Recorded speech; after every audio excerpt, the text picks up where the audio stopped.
Happy Tuesday. Looks like StreamYard is fucking up again, but hey, we'll just wait until it gets back online. Welcome to a Midnight Express. I'm your host. Don't know if I'm going to have a co-host tonight. Never really sure about all that. Let's see.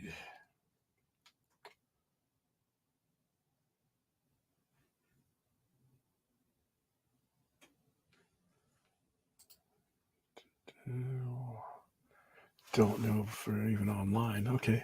Well, hey, Sci-Fi Center Presents is brought to you by my favorite sponsor, which is me. And I want you to come to Vegas next week and go to Showmania 2.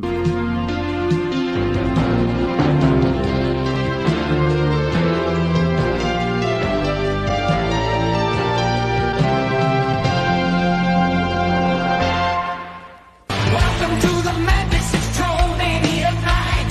50 years of chaos and our outrageous delight. With coffins laughter echoing through the street.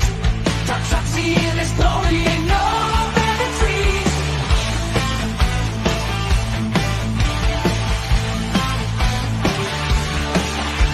The classics rolling on the silver screen. New movies playing where the big zombies believe. Sci-fi centers glowing like a neon dream. Get your tickets now, turn the wild extreme. Raise your voices high in the city of sin.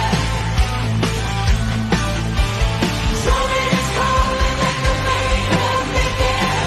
Run and touch seats, so walk away. Join the freaky fest, don't be afraid.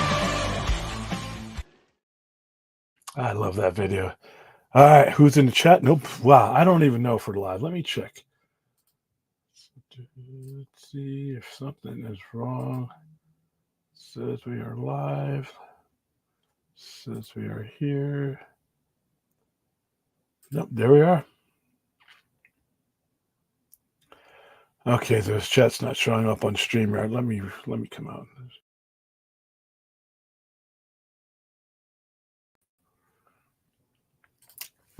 They were desperate. This happens every time a team's about to be eliminated. They have that last gasp of desperate breath. They win a game, and now all of a sudden the New York Yankees are going to win the World Series. When in 110 years of playing these World Series, every team that has gone down to 3-0 has lost the series. There has never ever been a team in the World Series to come back and win it. The Boston Red Sox did it in 2004 in the American League Championship Series. Nobody that has been good enough to get to a World Series has ever blown a 3-0 lead. Every single team, there have been 28 of them or 29 of them. Every single one of those teams has lost. And there have been better teams than these 2024 New York Yankees that have been down 0-3 that got beat. And this Yankees team that is currently there right now is not the 2004 Red Sox. You go down the list of players that were on that 2004 Red Sox team, and then you go ahead and look at, once you get past Judge, Stanton, and Soto, that team there's a reason why they're down 0-3. So I got Yankees fans, texting me and messing with me. Don't forget, there's a reason you were down 0-3. And there's a reason why no team in the World Series has ever come back from an 0-3 deficit. It's the 2024 Yankees will not be the first. Another thing that Dave Roberts did that I don't understand what he did is he didn't put any of his high leverage or A-level relievers in. Even when the game was not a blowout. He kept Honeywell. He kept guys in there that he knew he could basically sacrifice. And he made the decision that chasing that win wasn't as important as using his high, leverage guys to back up a starter tomorrow, less than 24 hours to go. So yeah, Garrett Cole is on the mound tomorrow. Their ace. Everybody's telling me, oh, you got to be worried about him. Fuck Garrett Cole. Fuck the Yankees for that matter. You just are not going to forget that this how you got up to 3-0. Now, if it was 2-2, if it was one tied or something like that, maybe it might be an issue. But worst case scenario for the Dodgers is, okay, you lose tomorrow. I don't think it's going to happen. But okay, you lose tomorrow. I said this was going to be Dodgers in 6 at the beginning. You can even go back to the shows that I recorded before. I thought they were going to split the first 2 games in LA. I thought the Dodgers were going to win 2 or 3 in New York, which they've done, and then I thought they were going to go back and win it in 6. The same exact format that I saw them do against the Mets, who were probably better. So I got Yamamoto, who just, I think just shut him down recently, and now he's going to go back to Dodger Stadium where he hasn't allowed a run against him. And then worst case scenario, which I really don't think it will get to, is Walker Buehler, who you just watch shut them down in New York. I don't see him losing that game. But like I said, personally, if I had a gun to my head and you chose, I had to choose which side I would rather be on now, it's not the Yankees. There's no way in hell I'd rather be down 1-3 in the World Series in a situation that no team in over a century of playing has ever done. And like I said, one team has done it in all series, and that's Boston Red Sox. You may never see that again. It took you 80 some odd years to see it the first time, and it's been 20 years since it's happened. Hockey is different. Hockey, you can come down from an 0-3. My Kings did it in 2014 when they won their second Stanley Cup. I've seen hockey do it. It's never happened in the NBA. It's happened 4 times in hockey, and it's happened 1 time in baseball. So of all the best of 7 sports, hundreds of years to combine playing series, hundreds of series, 5 teams in all of sports have ever come back from a 3-0 deficit. I just don't see it happening this time around. The only thing that pissed me off today is I couldn't click on my my World Series championship hat today because it wasn't available. I'll just have to wait another day. That's all. Let's see. Hello, how you doing? How you doing? Just answered that. How you doing? Azteca, Vince, what's going on?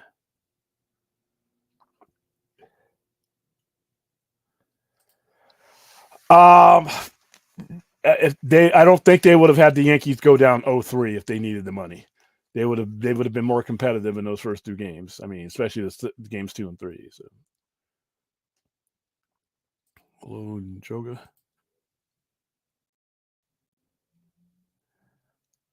Oh, I got a Niners fan in here.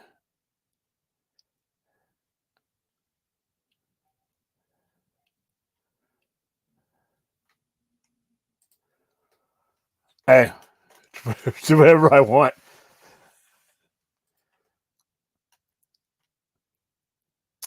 Yeah, I saw that. I might bring that up. Matter of fact, let me bring that up.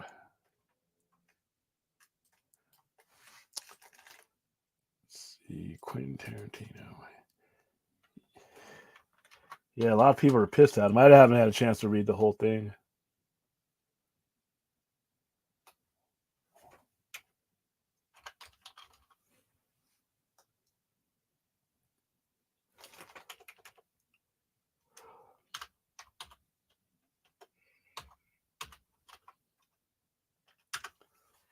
Let's see, latest news, people.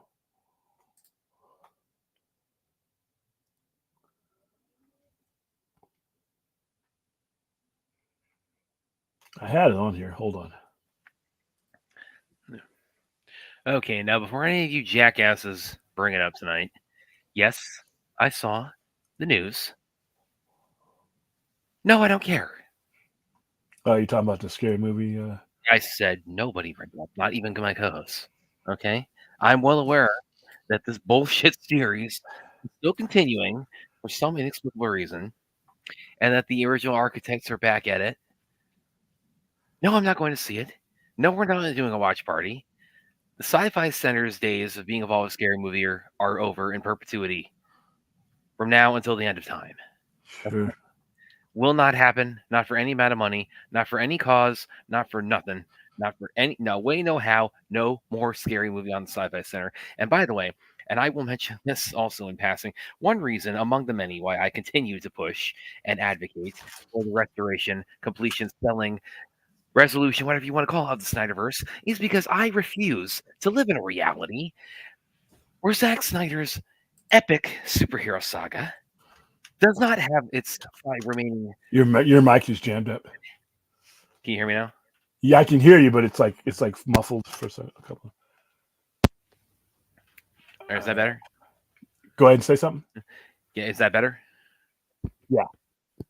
But as I was saying, one reason I continue to advocate and will remain an advocate of the restoration, selling, completion, resolution, whatever you want to call it, the Snyderverse, is because I refuse to live in a world where Zack Snyder's epic superhero saga does not have its remaining parts of its story released, produced, told, however you want to put it, but we get 6 scary movies.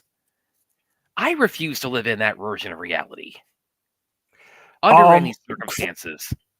Fourth, on nights like this, I don't have a topic to fish. I don't want. When I do open Q&A, it's just whatever comes to on the show. When I do structured ones, I'll have a structured one, or I will do that. I'll post on the community page. But tonight, we're only going to be on the air for maybe about an hour or so because I got a big day tomorrow. I got our annual Rocky Horror Picture Show at the Ellis Island tomorrow, which is our biggest show of the year. I got Halloween activities at the store, and then I got the weekend to get ready for. So tonight I was debating on whether to do a show tonight at all, but I had the time at the energy, and as long as I cap it up at an hour, I'm good. But no, tonight I don't. Tonight I am fishing for topics because I didn't want to impose one. This one came up because somebody in the chat box said. I just gave you one, and it was just a topic to tell everybody about how we'll never talk about Scary Movie on here again. So don't bring it up. Which means we're probably going to talk. Which means we won't do it again. Sure, Scary Movie. Going to happen. All right, it's good. All right, Quentin is going to be as bad as the first 5. There's your answer, guys. Quality is not the point of those things. All right, real quick, right, Quentin Tarantino praises Joker 2 and says Joaquin Phoenix gives one of the best performances I've ever seen in my life. It's a fuck you to comic book geeks and Hollywood. So this is why I have such a love-hate relationship with Tarantino, because it's like he's inarguably a phenomenal filmmaker, but he's really up his own ass. All right, Joker for all they do bombed the critics and at the box office, but not to Quentin Tarantino. The filmmaker recently appeared on the Bret Easton Ellis podcast and raved over the divisive Joker sequel, which is barely at the 60 million mark domestically after nearly a month in theaters. The movie's worldwide total stand at 201 million, a huge nosedive from 2019's $1 billion gross. I really, really like it a lot, like tremendously, and I went to see it expecting to be impressed by the filmmaking, Tarantino said, but I thought it was going to be an arm's length intellectual exercise, which ultimately I wouldn't think worked like a movie, but that I would appreciate for what it was. And I'm just nihilistic enough to kind of enjoy a movie that doesn't quite work as a movie, or that's like a big giant mess to some degree. And I didn't find it in an exercise. I really got caught up in it. I really liked the musical sequences. I really got caught up. I thought the more banal songs were benign. The songs were, the better they were. I find myself listening to the lyrics for once in my life in a way I never have before. Tarantino said he saw a bit more of his Natural Born Killer story in the Joker sequel, comparing Joaquin Phoenix, Arthur Fleck, and Lady Gaga's Lee Quinzel to the movies The Surf Serial Killer and Mickey, Woody Harrelson, and Mallory, Juliette Lewis. As much as the first one was indebted to Taxi Driver, this seems, and King of Comedy actually, this seems fucking indebted to Natural Born Killers. I wish it had been. I just didn't feel that it was, but I'll read it. Which I wrote. That's a Natural Born Killers I have the dream to sing. As a guy who created Mickey and Mallory, I loved what they did with it. Tarantino, I love the direction of the look. I mean, the whole movie was a fever dream of Mickey Knox. This is long-winded. On top of all that, I thought it was really funny, Tarantino added, saying that he saw the movie as almost empty IMAX theater and therefore could laugh without bothering anybody. I know I'm laughing at scenes that other people wouldn't be laughing at. Tarantino had particular praise for Phoenix, whose performance as Joker in the 2019 movie won him the Oscar for Best Actor over Leonardo DiCaprio's and Tarantino's Once Upon a Time in Hollywood, which had no chance of winning that award. The director said Phoenix gives one of the best performances I've ever seen in my life in this movie, referring to Folie à Deux as also commended director Todd Phillips for being a Joker himself. Dude, it's a long ass interview. The Joker directed the movie entire concept, even him spending the studio's money. He's spending it like the Joker was spending, right? Tarantino said. And then his big surprise gift, the Jack in the Box, when he offers you his handshake and you get a buzzer with 10,000 volts shooting at you. The comic book geeks saying, is the comic book geek saying he's fuck you to all of them? He's saying fuck you to the movie audience. He's saying fuck you to Hollywood. He's saying fuck you to anybody who owns any stock at DC Warner Brothers. Well, a lot of people are doing that. And you're going to go there. Todd Phillips is the Joker. All right, so here's the thing.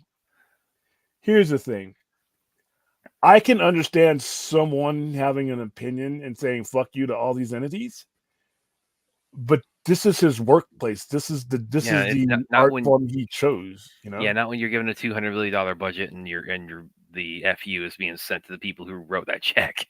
Well, and it's to your audience. Exactly. Yeah. Why would you make a movie for your audience who adores you and likes you and wants to go see your movie? Why would you say fuck them? You want to say fuck you to the studio, that's fine. Bosses and employees say fuck you to each other all the time. But why would you say fuck you to us? What did I do? All I did the first time was make your last movie a cultural phenomenon. And I didn't think your movie was as bad as I did not agree with the decision you made. But why is it cool to say fuck you to comic book fans? I know we can be assholes and we can be unreasonable, but at the same time, so is every customer you're ever going to meet. There is no such thing as a perfect customer who's going to be exactly what you want them to be as a retailer. So I don't know why.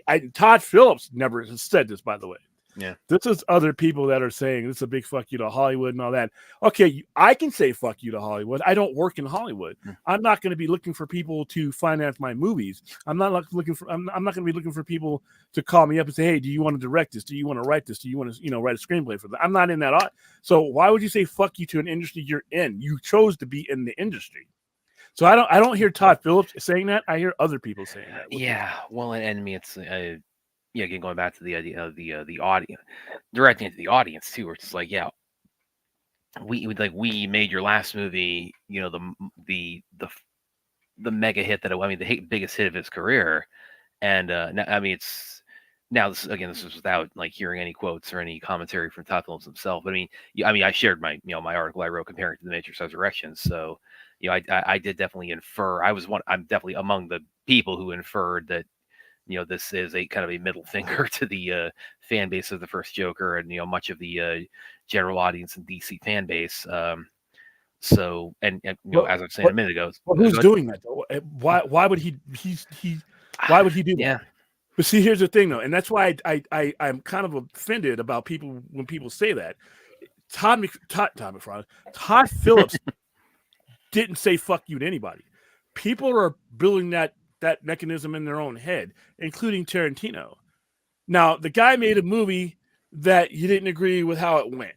That's a far cry from giving a middle finger to the audience. And that's really damaging when you try to staple a reputation to a guy to this point has never said anything to that point, has never done anything to that point, never indicated that he has that kind of vitriol towards his fan base like that. Now, so you have other people saying it that aren't Todd Phillips. And then you have a high, an Academy Award-winning filmmaker in Quentin Tarantino saying that. Now, you got to be careful. That's his opinion. Quentin Tarantino can always say fuck you to an audience because he knows he has a niche audience that he can always go back to. That's not necessarily going to be the case for all these directors. Well, and the thing also with Tarantino is, because the way I interpreted that and what I wrote and the way the way the discourse around what if that's the thesis of Joker 2, it's been very much the tone of it has kind of been one of people being dismayed if that was Todd Phillips' intent. And Tarantino's reading it's like he's relishing the idea that that's what Todd Phillips did, which again goes back to what I said earlier. It's like I'm just so back and forth with Tarantino all the time because again, he's a phenomenal filmmaker himself, but man, his head is so in the clouds. I mean, the dude is so out there. He's got his reputation, he's got his fame, he's got his money. He's at a higher level than a lot of wrestlers. But here's the thing, and when Forth brings this up, listen, because from what I hear, I shouldn't go any further. I shouldn't go any further, but I'm going to go further because from what I hear, pretty much now we're in the hearsay shit, and Phillips thinks it's wrong to like the Joker, so he thinks we watched the Roomie wrong. That's his right. That's like a songwriters writing a story and telling you what they think it's about, and maybe you don't have the right idea about it. But he also said, and any songwriter say it's up for your interpretation at this point. Well, and like Forth, like to kind of clarify your point, is he saying, does Phillips think when he says it's wrong, like, is he talking about, does he like it's wrong to like the Joker like in the abstract? Is it wrong to like the Joker as in his version of the character? Or is it wrong to like his Joker movie? That also you can kind of, I think maybe that idea kind of takes a little bit, I think warrants a little bit of dissecting too. Well, it warrants actual truth to it because it's hearsay. It's easy to understand the audience. No, it's not. It's not. It's easier for conspiracy theories and somebody who looks for shit like that, who's susceptible to stuff like that and already open to bullshit like that, like a Tarantino or somebody like that, who has a jaded view of any type of business. It's easier for them because they walk into a situation with that kind of stuff in their head. But no, I was a part of the audience. I didn't feel like he was giving me a fuck you. You have to come up with that in your own skull for that to be real. He made a sequel to something he knew people wouldn't want. Nobody was saying that. You already have the people that are in set, the people who are like a fucking cult that will never want a sequel to anything. And I'm glad those people usually get voted out because there are sequels that need to be made. You have a certain section of people that will like never. Oh, why do you want to make the new one? The new one will ruin the old one. Like the point I was making earlier about the two that need to, when the one that definitely doesn't need to be made. Sorry, but fuck you guys about that stuff. All right, if there's a story to be told, continue to tell the story. Joker 2 should have been made, needed to be made. He just went in a different maybe direction. Not in the way it ended up being made. Yeah, as we've talked about. But this right here is why would you that doesn't make any sense. That doesn't make any sense. Just because the movie didn't come out the way people wanted it to, we don't need to do sequels. I fucking hate that. I hate that mentality that I don't think it needed a sequel. Because your brain can't fit another sequel. I'm not calling anybody stupid, but because your brain is locked in on the moment that you saw, doesn't mean that's where the moment stops. You know what? For 35 years, people told me, oh, Blade Runner doesn't need a sequel. And for 35 fucking years, I told them, yes, it does. And when it came out, guess what? I was right. And now we have a sequel that is arguably better than the first one. But if we listen, some of the greatest sequels ever made would have never been made if we listened to these no sequel people.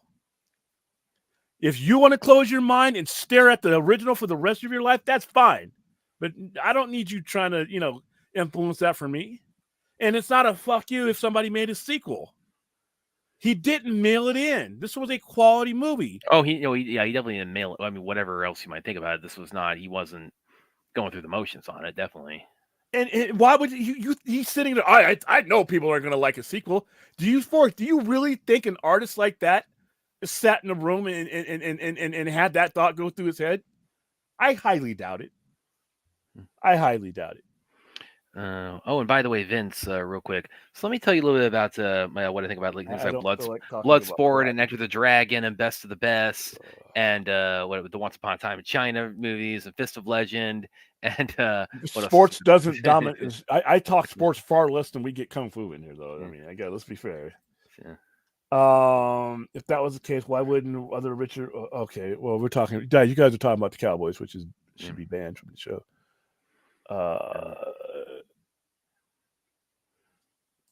No, that's dude. What do you see? You got a jaded mind when it comes to filmmaking, but you're not me. You don't speak for me. You don't speak for anybody I know. As valued as your opinion is, you got to understand that you're talking about, that's a broad stroke to paint across the audience, and that's just not.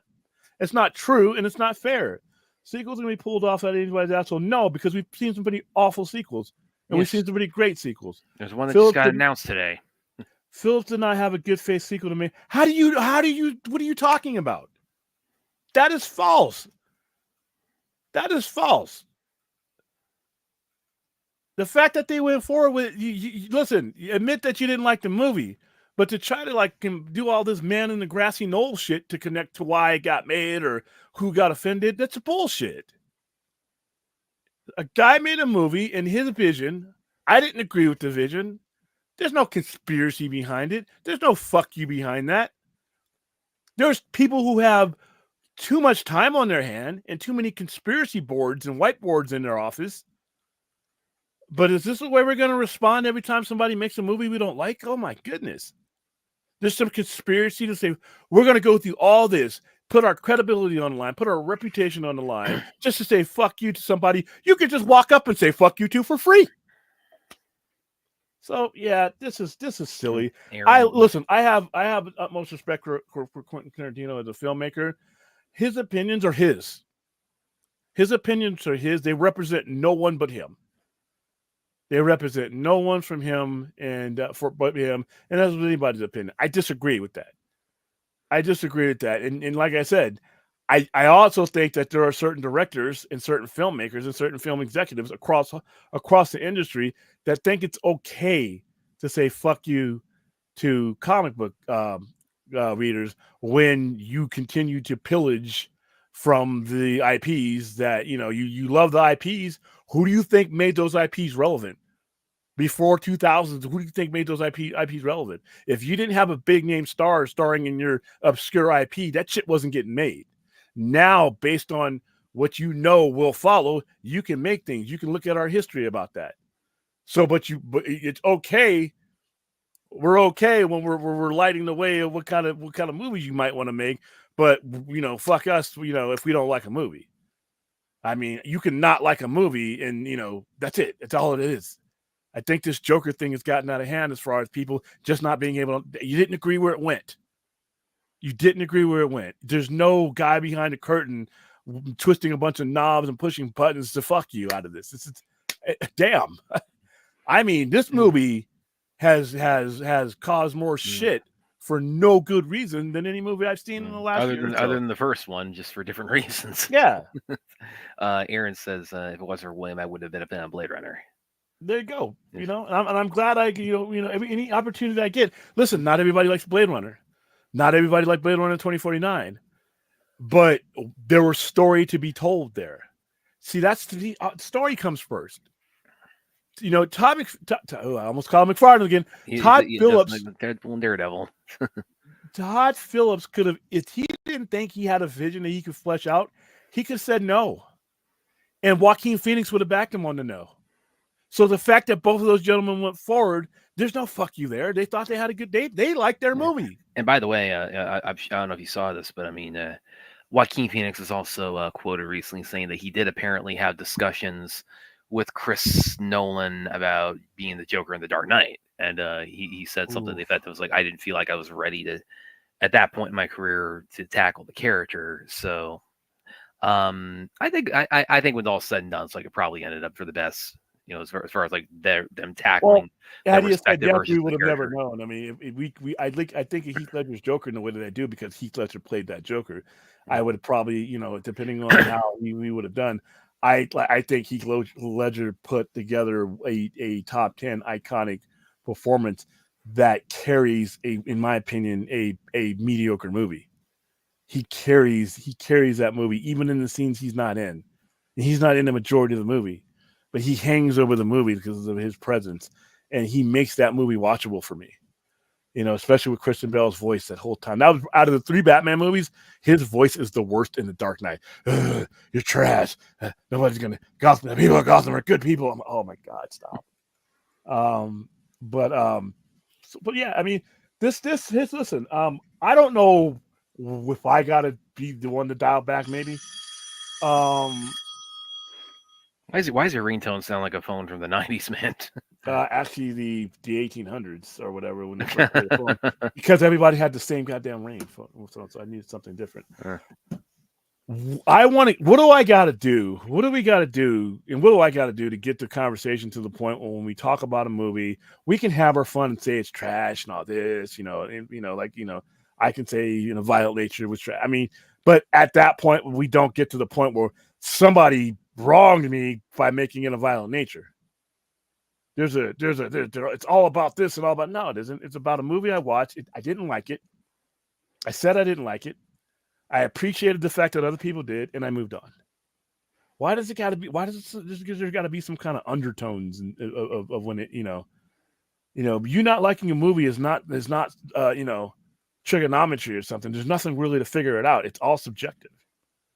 There are movies you like that I that I would not give the time of day. Vice versa. It's going to be that way. I can sit right next to people watching the same movie, and we're going to have a different opinion about it. I will give my opinion about it. We don't on a platform, and I'll go about my day. I think the problem with movie talk these days is we're trying to change each other's minds, and I think that's where we step into the minefield.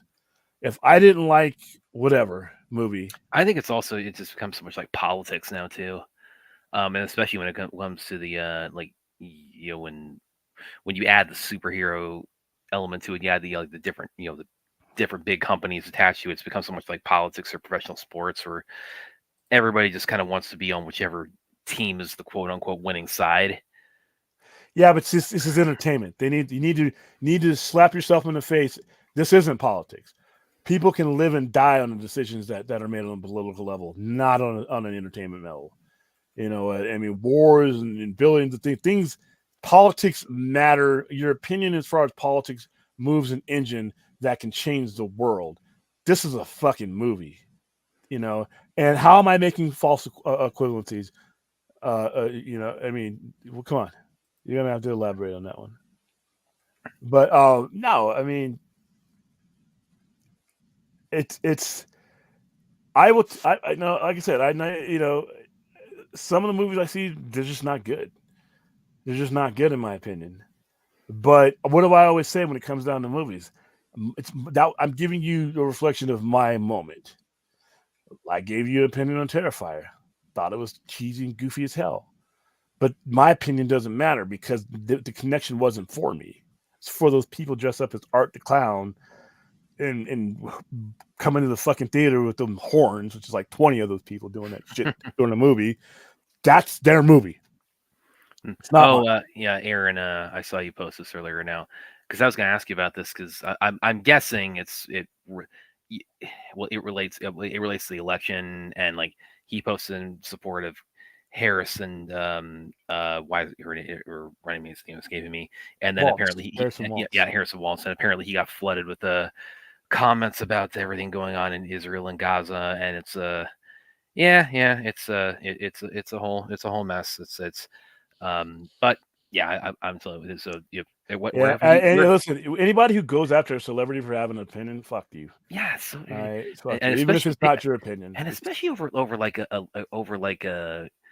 it was when it's over a war. When it's over a war, don't take it out on Ray Fisher, and don't take it out on Gal Gadot either, because that's the patch of dirt she was born on. Ray Fisher and every other actor that operates in the United States of America is a tax-paying citizen with a right to speak, just as anybody else does.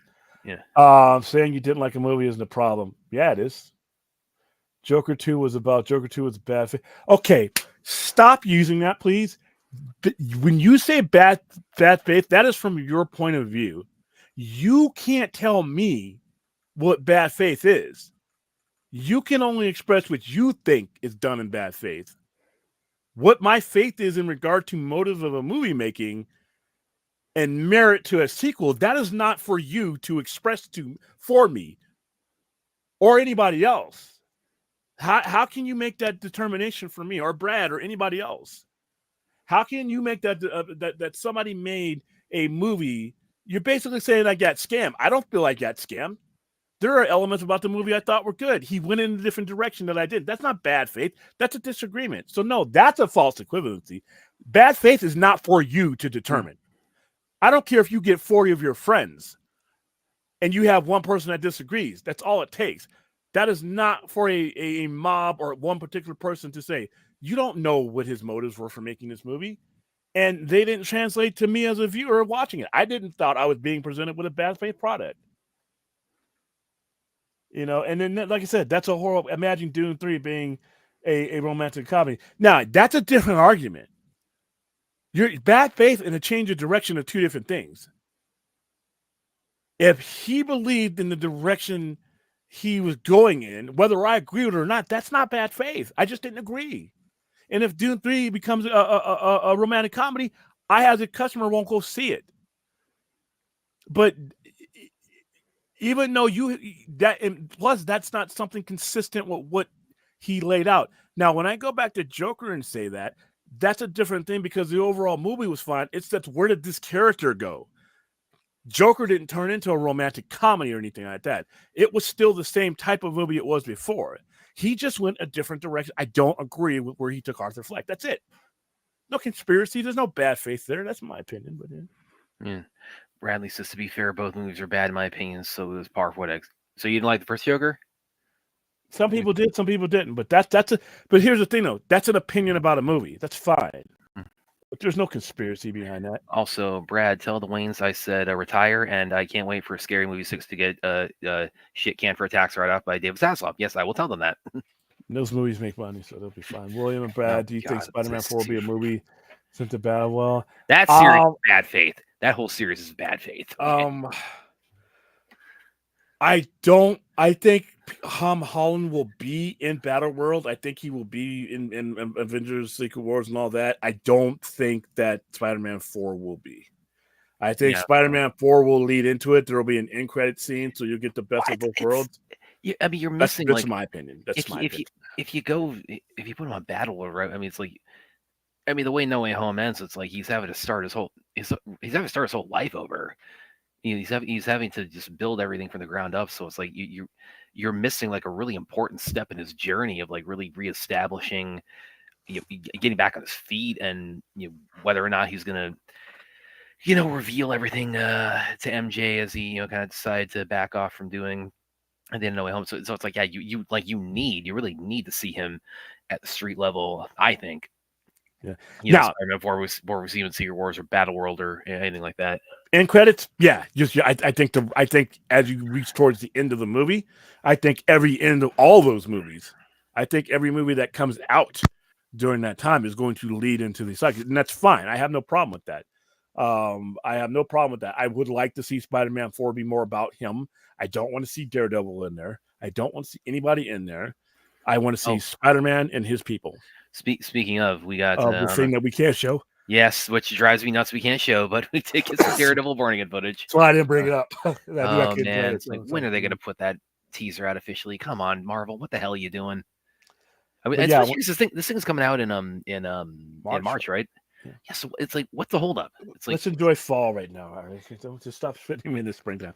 But no, when it comes to that, I know that all of these movies are going to lead into Secret Wars and the consolidation and the Fantastic Four and all that. I'm 100% on board with that. I'm okay with that. But at the same time, as they had did it before, even though all these movies were leading into the Infinity Saga, there's a good chunk of them that were still about the characters, and then they led them in. So that's what I would like for Spider-Man 4. I know he's going to end up on Battlefield. I have no problem with that. I just want as much of his development that is Peter Parker, late teens, early 20s Peter Parker to get done before we go into that. Because before he put on that black costume, that's where he was in life. I would just want them to be consistently where he is in life, by the time he gets that back before – it was as close as you can come. I don't need exact, So yeah. The answer, Braden, would be both, but 90% one and 10% the other. Yeah. Aaron, you're my baby sister. Don't do it. See, that's the funny thing about it. Don't jump upon this brigade of nonsense, please. It's your own cult member that's gonna drive you fucking crazy. It's gonna. No, she gave me, and by the way, I DM'd Ruth about this because I knew, because she willed this thing into his existence somehow. Yeah. No. Bad faith is you intentionally saying, I'm just gonna go fuck you guys, or I'm gonna mail it in or something like that, or I'm gonna make something. No, he made something we didn't agree with. That's not bad faith. Would you say?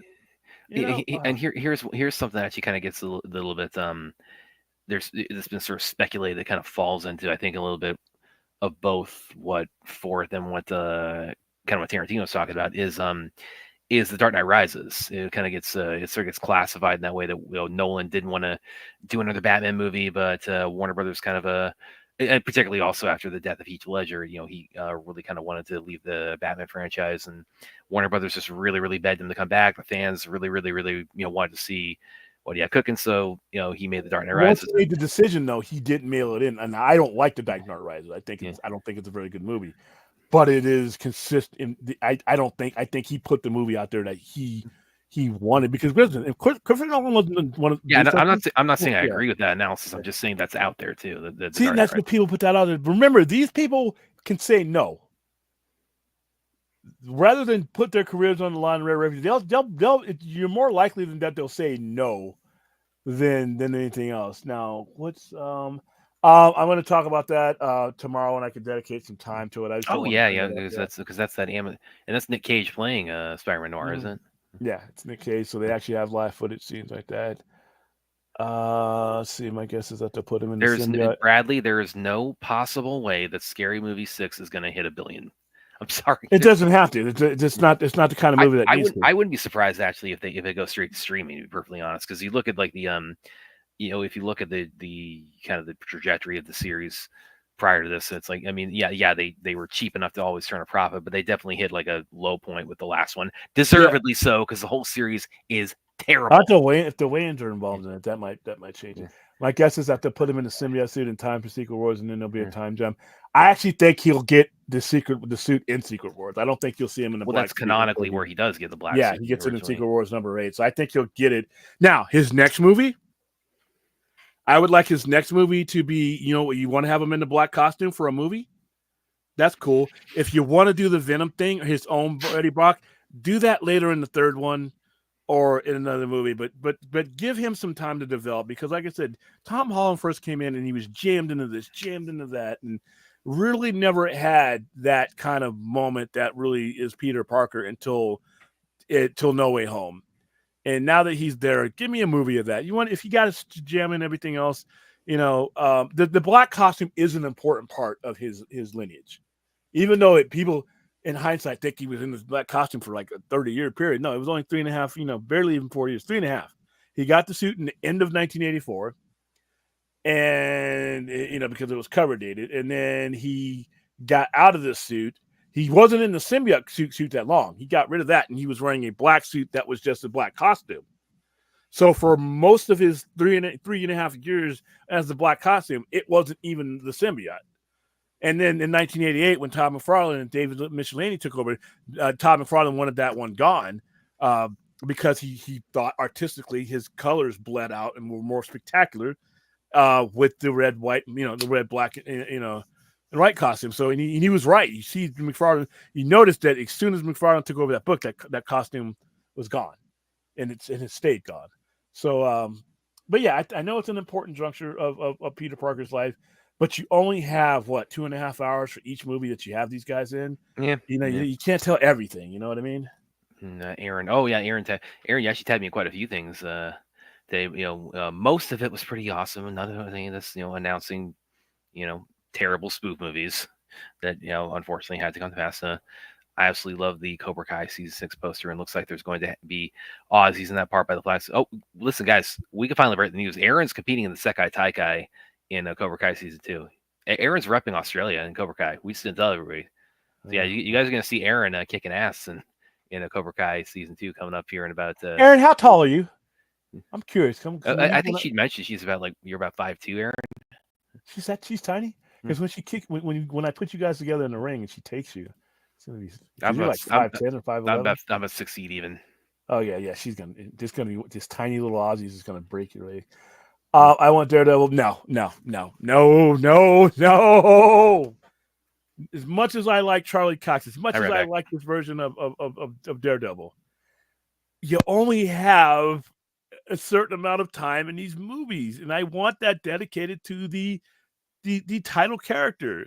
And this version of Spider-Man has given up too much of his time to other characters and other things, and now we finally got a story where it's going to be about him You know, so if he a cameo, I'm fine with. Cameo, fine, but I don't need to see him team. They can team up, dude. Team up on the TV show. You have more time on the TV show to do that. You only have about 2 hours, 2.5 hours to tell a story in these movies. Let's dedicate it to the people that are on the title of the movie. That's just my opinion. It's my opinion. Yeah, you know. Listen, as a child of the '80s, I'm very familiar with Cobra Kai. I never bought into the Netflix. I'm just not. It's just not a fan of it.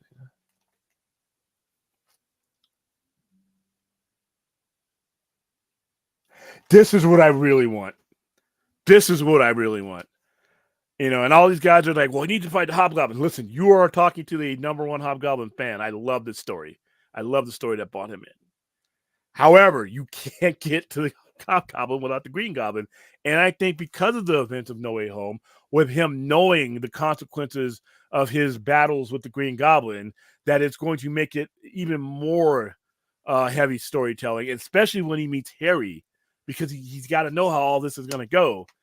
You know, so he's going to be torn. He's going to befriend Harry Osborn, but he's going to be fighting his dad, knowing how this ends, knowing what kind of effect that Green Goblin had on those Spider-Men. So I would love that, but you know, yeah.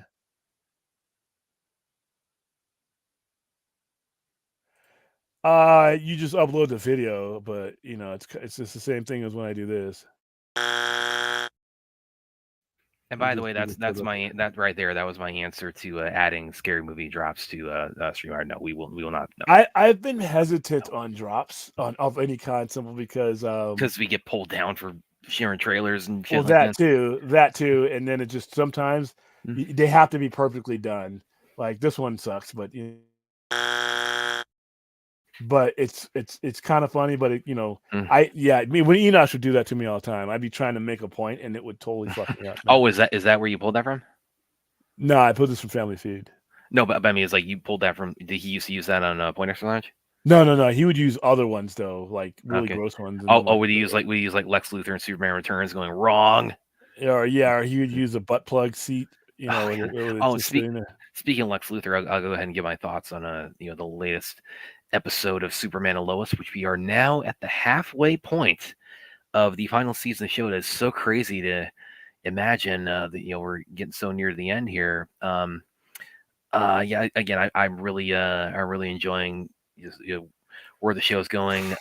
They do this. The reason I say that too, like segueing from Lex Luthor, is that the this episode is probably the most Lex Luthor centric one.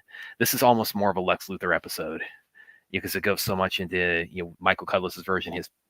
We already heard a lot about his past, but it really goes into what is sort of driving his hatred for Superman and Lois Lane. Obviously, if you've seen the show up to this point, you know that he was Lois played a role in him being sent into prison for 17 years. That kind of broke up his relationship with his daughter after his divorce, which was pretty ugly. And Superman was, as seen in the flashback in this episode, was the one to actually go to and actually personally apprehend Lex and bring him in. It was right after his last time he had met his daughter. So Lex has this really, really personal enmity with Superman and Lois Lane. I peeked at some of the stuff because I didn't get a chance to fully watch it. I had it up on TV. Yeah. All right. Guys know how I feel about these CW shows and just in general, and then in the Doomsday, all those just stupid shit. We're not going to go into that. It's because it's a waste of time.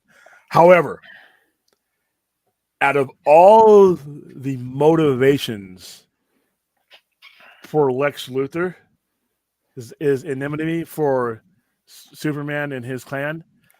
This one would be the best bones to actually having weight behind it, because every other appearance of Lex Luthor, you really don't get that. Even in the comics, he's just there. It's almost like you're the superhero and there needs to be a villain, so here I am. That's not a knock on any prior. Yeah, no, it's not being hacked on anybody else. It's just that this I give the show credit for this. This show took it to a point where I actually gave a fuck about Lex Luthor. I actually exactly. like I can like okay, I understand. I don't agree with what you're doing at all. Yeah. Just like Zod, I don't agree with Zod wanting to stamp out the human race, but I understand. Now you're not just I got to outsmart Superman. That's worked for 80 years. Don't get me wrong, but they actually took it a little bit further to Yeah, I would say actually it kind of extrapolates a little bit on what we saw with Jesse Eisenberg at BVS, where he has he had of course he hasn't met Superman before that point, but he's kind of because of his he mentions like I had a he kind of looks at Superman very much in like a philosophical and theological terms of like I was where were you when I was getting abused by my father, and that's where it's driving his hatred of Superman in there, and also as we see he's also kind of in league with Apocalypse by the end of the movie. But this what we see with Michael Cudlitz on the show, this is the most personal kind of conflict he's or the most personal basis he's had for his hatred of Superman. So CW, the CW network has given me the worst and best motivations of Lex Luthor. Now, not with the guy who played Lex Luthor in CW in Smallville. His performance was, I thought, the best performance of the whole fucking show. But what the fuck are you doing there? What the fuck are any of you doing there? But anyway, so yeah, this CW version of this is actually done higher up. Now, the Jesse Eisenberg, I think his would have surpassed it had it been fleshed out, because what they were doing with him in BVS by being the human point of view of looking up at gods as a god killer type of thing, like these gods, they play with our humanity type of thing. He was the avatar for that.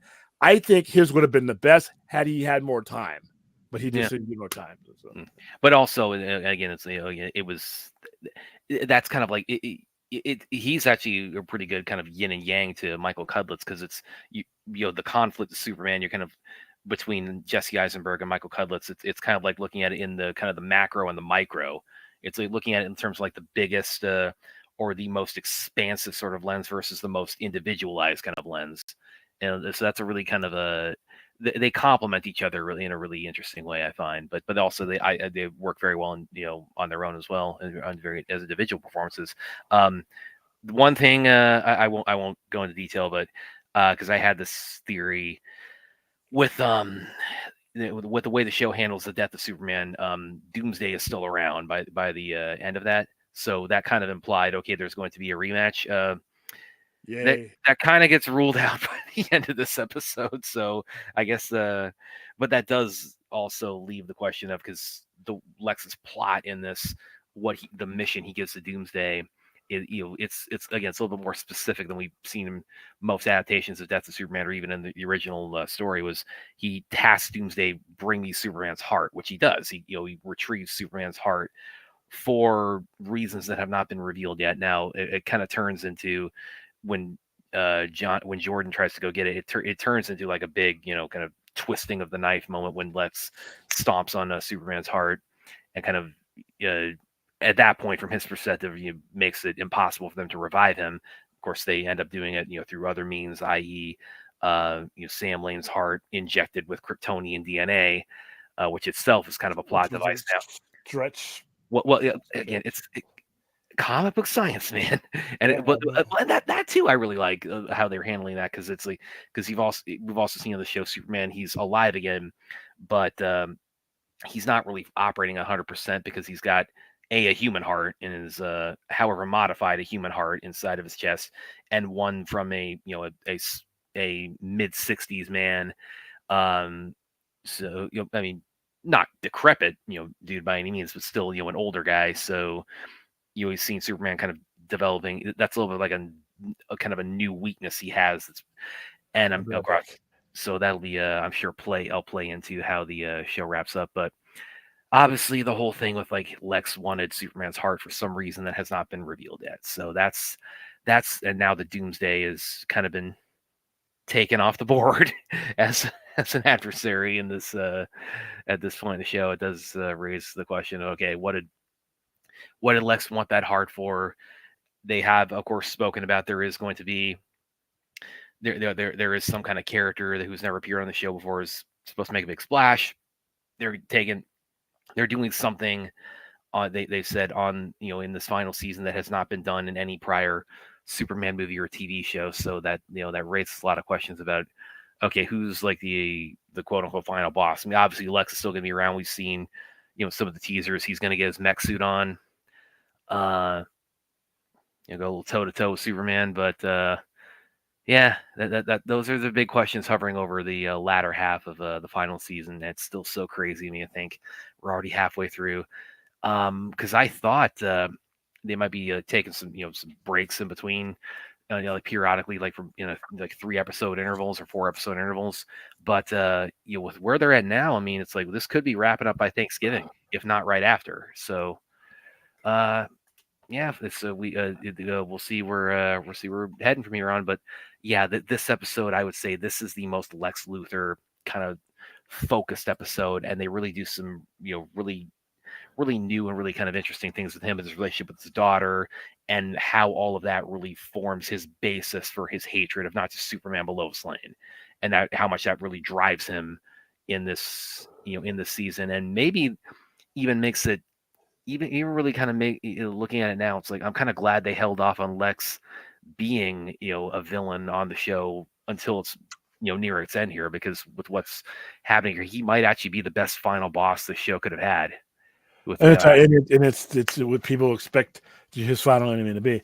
All right, Vince. While knowing the other Norma will be interesting, we as an audience have seen Green Goblin a few times live action. Yeah, but it's not going to matter. There's a reason why that makes it work, because we have seen William Dafoe's and we've seen Tom Holland interact with him. That's why when you do this new Green Lantern, you don't do that. Or Green Lantern. Fuck, I can't. Green Lantern, Daredevil, Deadpool. I'm fucking up everything tonight.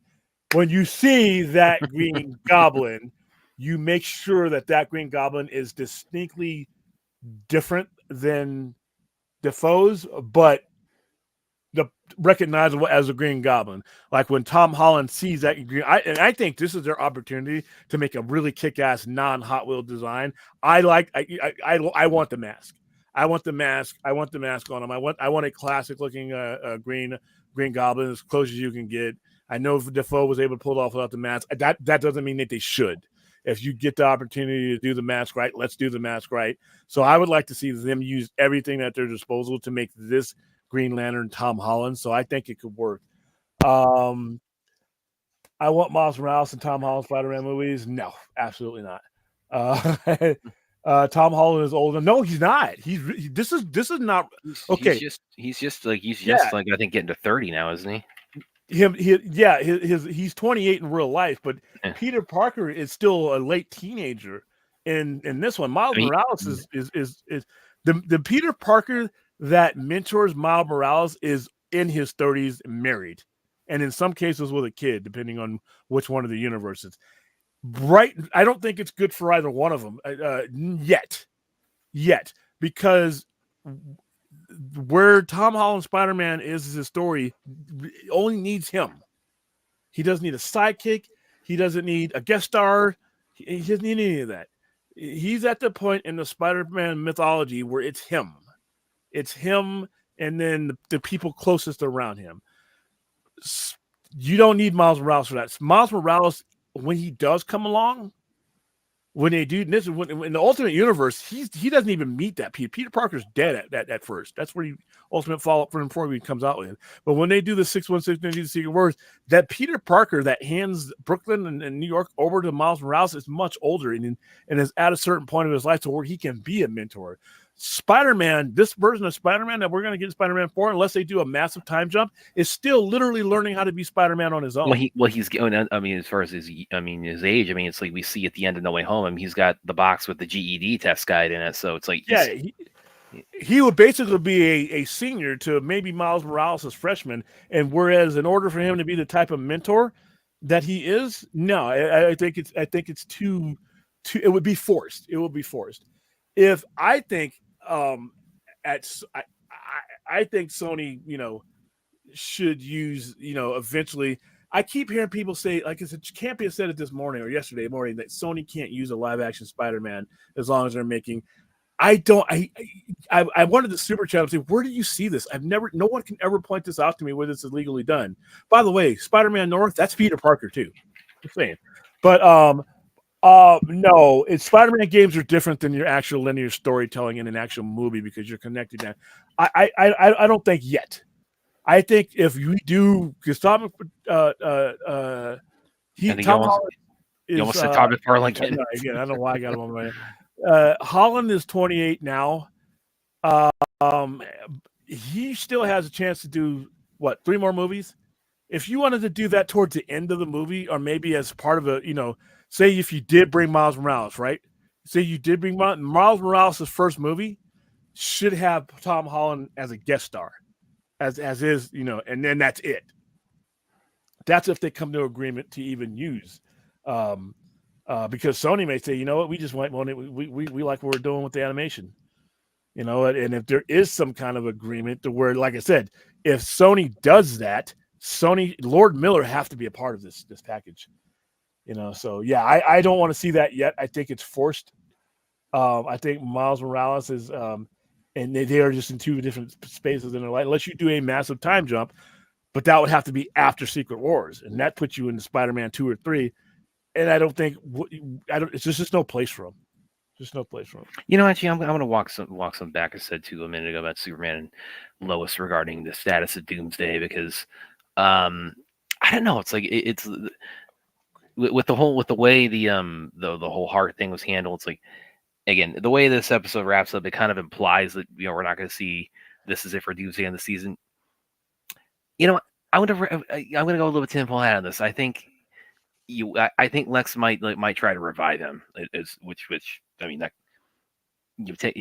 I'm trying to be as vague as I can for anybody who hasn't seen the episode, but I mean it did air a lot, now almost 2 days ago. But I think it could go either way. It's like that could either be the end of it for him, and part of the reason is I say this could be the end of this version of Doomsday, or they could bring it back is just the way kind of like things are handled with him in this episode. It's sort of it gets a little bit more into because this version of Doomsday was Bizarro previously. He was created from Bizarro, so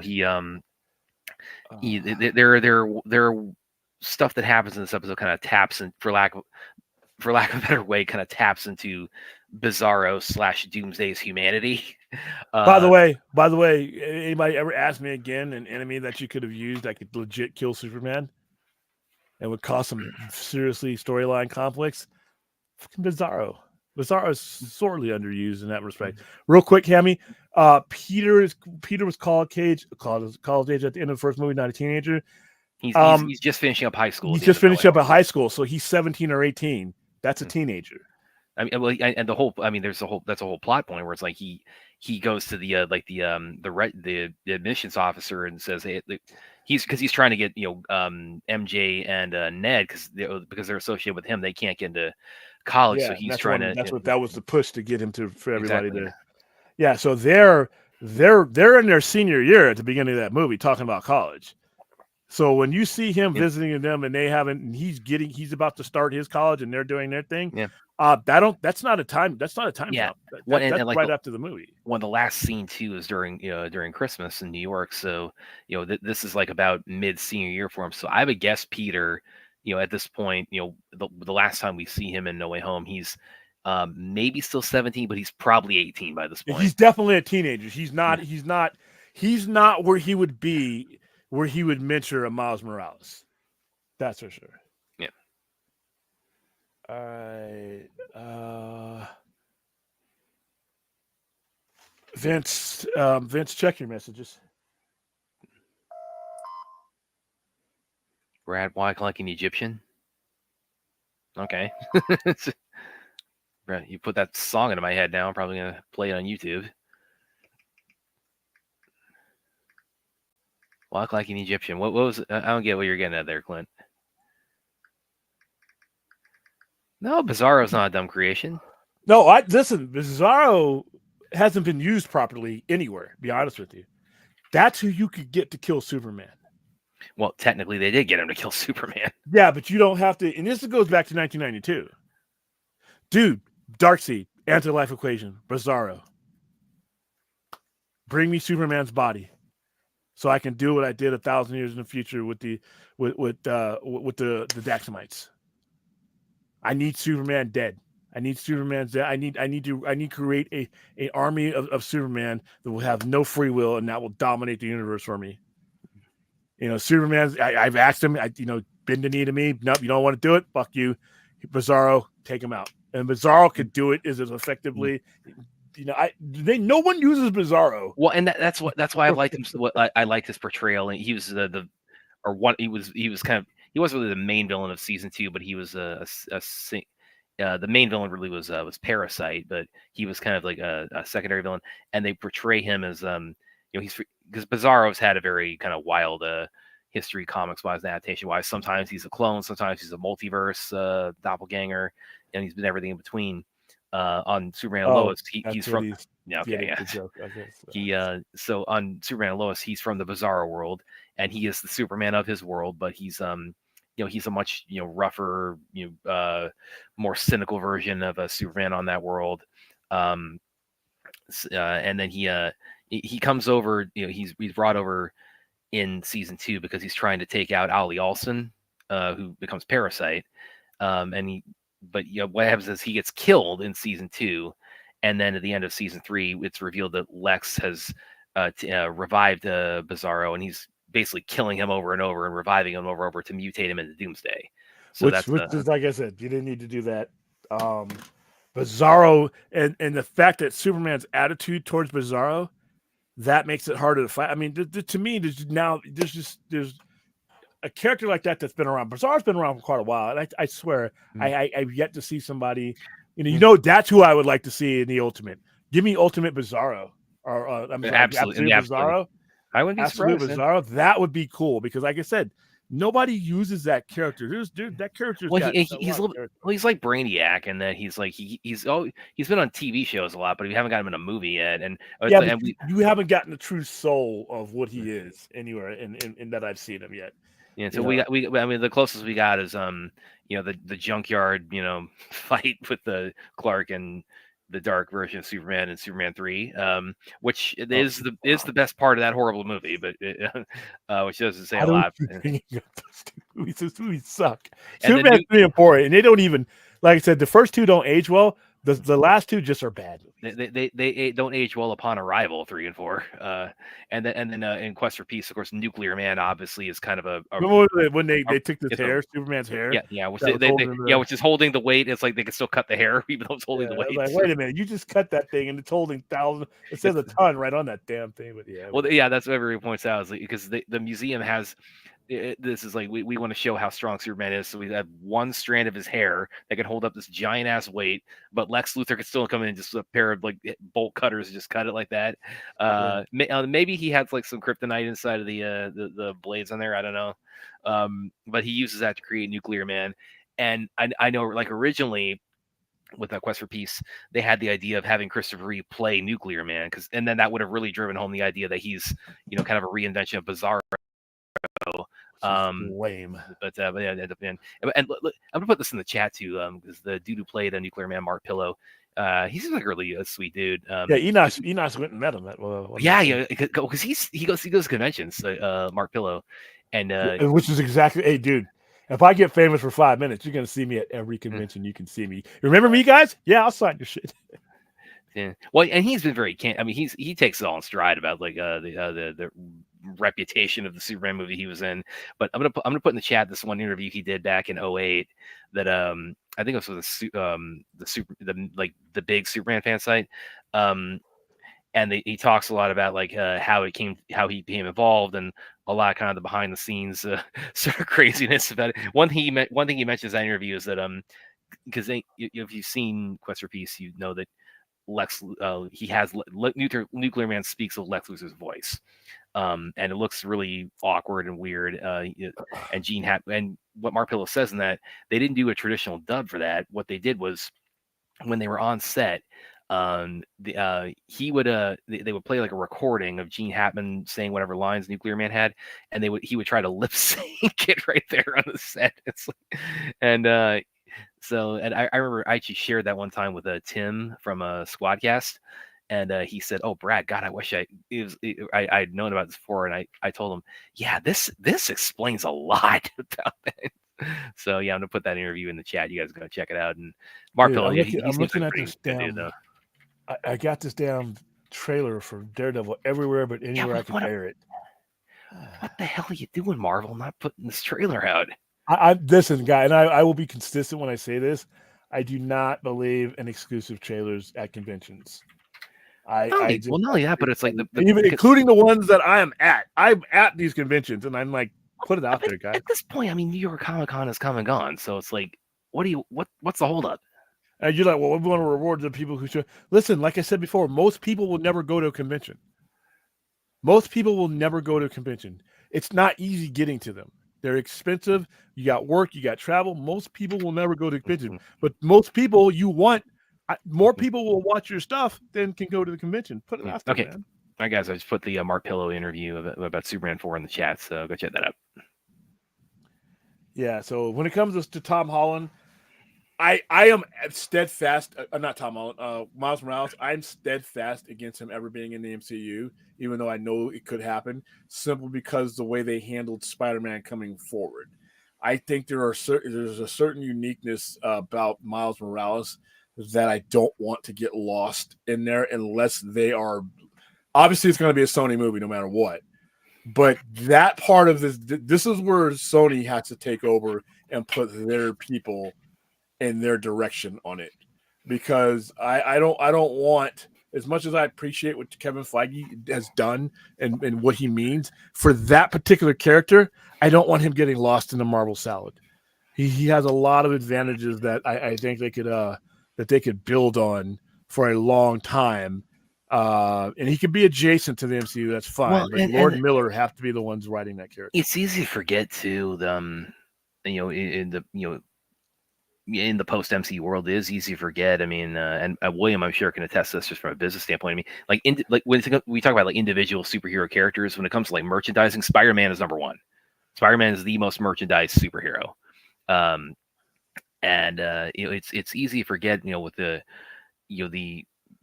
success of the MCU is like how Spider-Man on his own really. I mean, Spider-Man can match the power of the entirety of the MCU all on his own. I mean, like William says, like any solo live action Spider-Man movie's never done sub 700 million worldwide. 700 million is the floor for a live Spider-Man villain.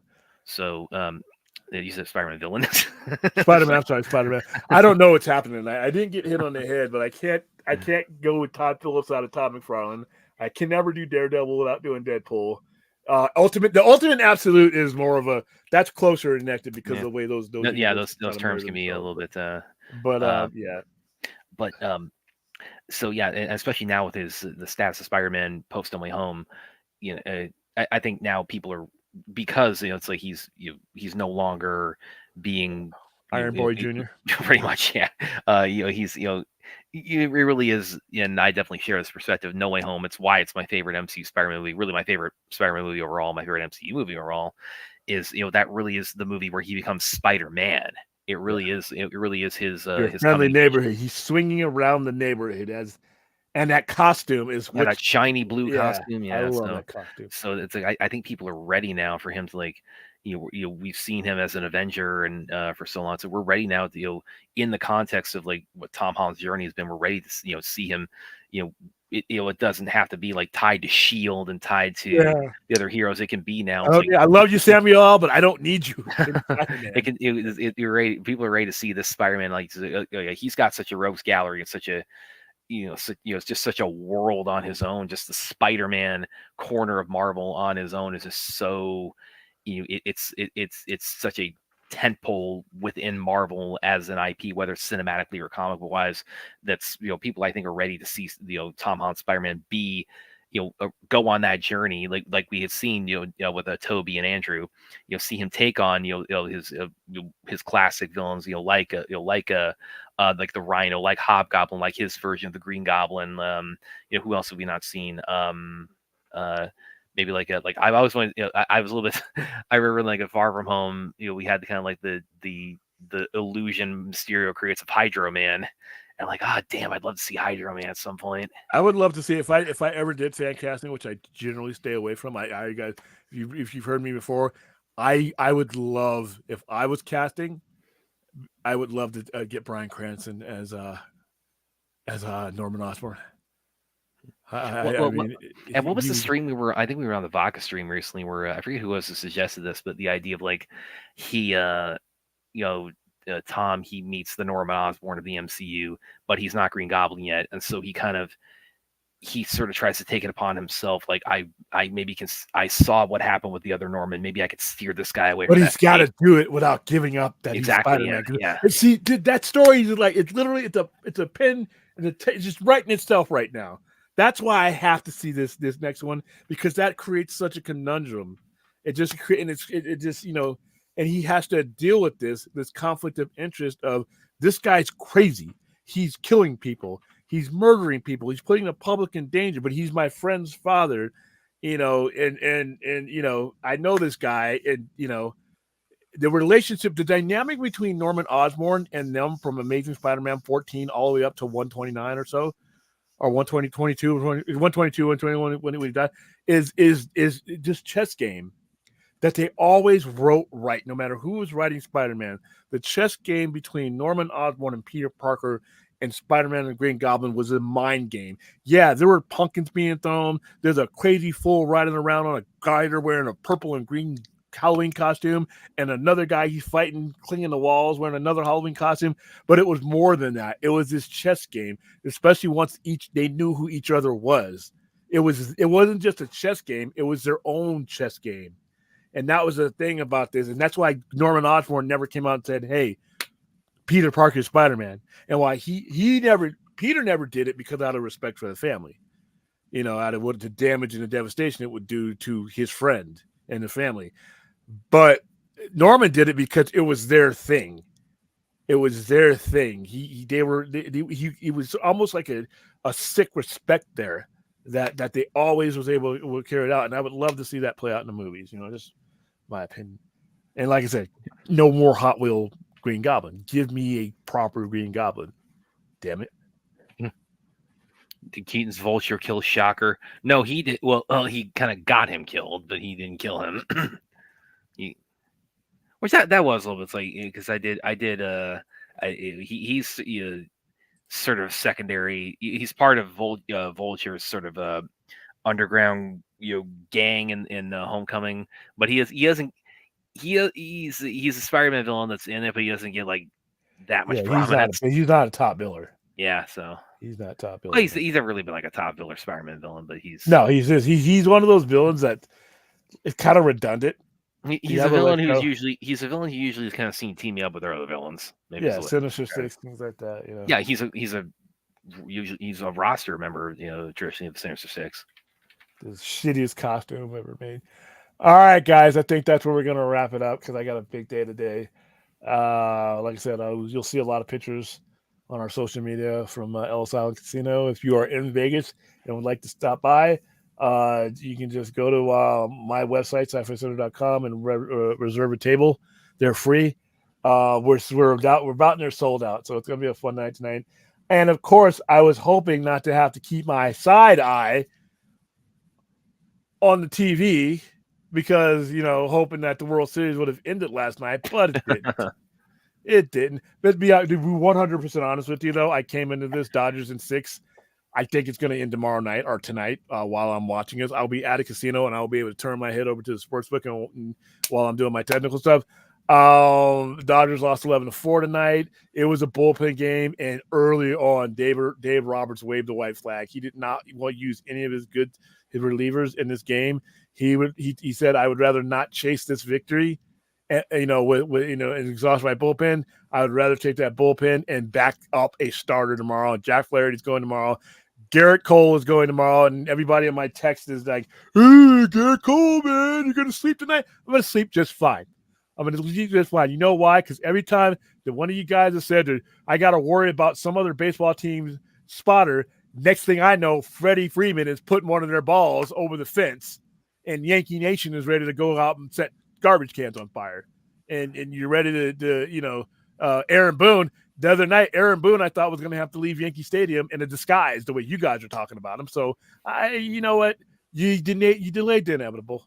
Have fun tonight. Get hammered tonight. Get drunk tonight. Smoke all the weed that you want to tonight. Do your little Yankee dance and put on your pinstripes because it's almost over. All right, it's almost over. We're about to take you back around the woodshed. Your best case scenario, worst case scenario for me, I got Walker Buehler and I got Yamamoto. You got Garrett Cole and Rando. Rando, dude, he basically spotted the Dodgers 3 runs last time we saw him. So yeah, go ahead and send your best out there, all right? Send your best out there. One New York team is gone, one more to go. It's inevitable. So yeah, but if they lose tomorrow, I'm gonna be pissed off. We're not doing the show. No, Freeman, good Lord. This 5-6 straight games with a home run. And then somebody had a sign. One of the Yankees fans had a sign that said, Freddie, please stop. Because he's killing them. So yeah, if Freddie will be there tomorrow, and everybody else will be there tomorrow. Like I said, everybody's the bats of the Yankees have woken up. Boy, the Dodgers better be afraid. You're 0-3 coming in tonight. And like I stated before, 110 years of playing baseball. Every team that has gone down 0-3 in the World Series has lost. But the 0-4 Red Sox, you guys, look at your team. Your shit team is not the 0-4 Red Sox. That team was laced with Hall of Famers. You got 3 of them on your team. Great. One of them ain't hitting. And he got an RBI tonight. Aaron Judge got an RBI tonight. And I swear I thought that Babe Ruth had come back to life and hit it out. You know, he waited till you guys were 0-3. This explosion came after you're down 0-3 with a broom ready to get taken out on you, and I'm supposed to lose sleep tonight? Now, I'll lose sleep over other shit, but not that. This series was over when it was 3-0. Even there's Yankee podcasters that are like, one game at a time. Oh, Aaron. Well, yeah, it does. Yeah, it does. One game at a time. When you got to start – Hey, in a Yankee fan, I had a Yankee buddy of mine who's in the neighborhood here. I told him, because I've been on the other side. I've watched sports so many years now that I've been on the other side of the 0-3s and the 3-1s and that one game at a time shit. When you have to begin the conversation, well, at least we won't get swept. You're probably about to get eliminated. I know from experience. So, Yankee fans. So all the ones that, some of you who watch the show, some of you who have my number, some of you who've been messaging me and texting me tonight, where the fuck were you these last 3 games? When your team was getting boat raced. But now you came out from under the doormat and you want to peek at me. But don't forget, I keep receipts. I got all of you in here. And if you lose tomorrow night, don't be ghosting me. I don't want to hear no voicemail because some of you I can just go to and find. Yeah, so yeah, we're going to have some fun with Yankee fans. Probably over the weekend show, by the way. Daylight savings is this Saturday. Daylight savings, isn't it? Get the hour back, yes. We get the hour back. That thief that stole my shit 6 months ago, I can finally catch them and strangle them and get my hour back. And we will celebrate. I got the party hats ready. I got the noisemakers ready. We'll be doing the show from here because I got another event that I'm going to be doing. We will not be doing a screening party on Saturday. We won't be doing anything on Saturday until later on in the evening because I got a wrestling show I got to cover, and then we're going to do our normal show. But our normal show is going to take place around 11 or so, maybe about 10:30 or so. So, but just the same way it did last time. I on the Daylight Savings Show, I want to move it because I want to be on the air when it happens. I want to be on the air when it happens, and I want the show to be evenly split from me. I wish I could create a graphic. Vince, see if we can create a graphic of me chasing Daylight Savings down with a clock or somebody, and me just getting closer and closer to him, and just put William. Like I use it, or the first time we did that, I did use Williams. I used the gift from The Mask of Jim Carrey when he gets the big mallet out and he smashes it on the clock. It's like, just put William's head on that. It's like, that's William when it gets the Daylight Savings hour back. Put a cartoon guy running with a ski mask with my time in his hand and my little cartoon self chasing him. And when the clock strikes whenever, and we get to get it back, I want to play that. I mean, like I said, we're going to celebrate. We're going to celebrate daylight savings, the biggest ripoff known to man, the annual ripoff spring forward. What? Why? Why are we springing forward? Why are we springing forward? Let's fall back forever. That put that slogan somewhere. That's going to be on the show. That's going to be on the sign. Fall back forever. No more springing forward. No. Waste of time. I don't need to save daylight. Why? I got plenty of it. No. So if we're going to celebrate, Brad, I want you to see if you can go find you some party hats and a noisemaker. The dollar store. The Party City should be everybody who comes on the open panel Friday, go get your party hat favors on. Champagne glasses too. Champagne glasses. If you don't look like you're ready to party, it does. If it doesn't look like you're ready to party, you're not getting on. All right. So very like it's 1999 for CLC time. Yeah, they're about to make that face turn into the ground. What do I think about the 90s animated? I didn't really I remember watching it back in the mid 90s and that was it. Don't they already doing another Spider-Man cartoon with the one on Disney Plus? I don't know. Kick out at 2. Okay. They're gonna kick out at 2, but the match is gonna end the same way. Coming for you. Yeah, all right, guys. And like I said, I see this happen. And like I said, you win one game, and one game changes everything because now the pressure's on the Dodgers. The pressure's been on the Dodgers since September with 12 starting pitchers out. They only have 3 starters. They're doing this with 3 starters. And the rest guys I've never heard of before. So the pressure's been on them. The pressure's on the Yankees too. Aaron Judge makes more money than some countries generate. And Soto is a free agent looking for $600 million total contract. No. And then your manager, like I said, if they would have got swept tonight, they would have had to literally put a bag over his head and rushed him out of the subway tunnels. So just don't be happy tonight, Yankees fans. Congratulations. You staved off elimination. You made it so that I couldn't click on the MLB site to get my hat tonight. I got to wait till tomorrow night. That's what this comes down to. All right. Nobody's going to fucking care that you squeaked out a game in 20 years. Nobody's going to care. All right. Nobody's going to care.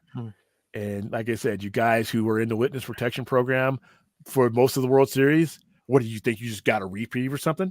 You're going to run back into your hole after the night? Because I'm coming for you. I'm coming for you, fuckers. I mean, as soon as they hit that home run, oh, what's going on, man? William, you're quiet. I'm quiet? The fuck have you guys been? The only time I see you guys is when you're wanting Aaron Boone fired. You want to sit Judge. That's not going to happen. You're commiserating, walking through the streets of New York because not only does that team about to be eliminated, but the Jets are 2-6. The Giants are 2-6. So yeah. Go. Let's hear it for New York. I'm just kidding. I love that city, but your sports teams drive me crazy. All right, guys. Wonder William. We're gonna watch. I think we're gonna watch Nosferatu. Yeah, Aaron posted about that earlier. Yeah, we're gonna watch Nosferatu. I don't do dude. I don't. Especially tomorrow, I'm not because I'm gonna be doing Rocky Horror. The cast will be dressed up, but I got it. I'm running. It's just too much to do. If it were practical for me to wear a costume, I would, but it's just not for what I do. All right, guys, that's it. That's Brad's fault that the whole Yankees thing got extended the show another 10 minutes. So, all right, we will see you really late tomorrow. I don't know what time I'm going to get done with Rocky Horror, so we may or may not have a show tomorrow. If the Dodgers win tomorrow, I'm going to have a burst of energy for no good reason. So I'll just come on and just, and what I'll do is I'm just going to see if I can go into other streams and chat rooms. We'll just do the screen chat rooms, all the Yankee sites, all the Yankee YouTubers, just fuck with them. It's like, hey guys, how you guys? You guys doing okay? You guys are pretty happy last night. All right. We'll see you tomorrow. I don't know what time tomorrow. If not, just keep your eye on your bell if it rings, and then that means it's a show. If not, going to be testing out some stuff over the week, not the weekend, but some of any shows that we do. I'm testing out. I think I got this YouTube merchandising thing down. So I'm going to test it out and see if I can purchase something for myself. It's so that it allows us to put the actual links and stuff up on our screen, which is what I really wanted to do. So, all right, guys, we're going to end the stream right now. Oh, we can't even spell that right. Okay, cool. All right, guys. See you tomorrow night. Try you later. If the that's not a word. If I say it out loud. yeah, well, no. If the Dodgers win, you're guaranteed to see me tonight because we're gonna go Yankee hunting. If they don't win, I would probably just kick the computer around. No, I'm just kidding. It's not that big a deal. See you later.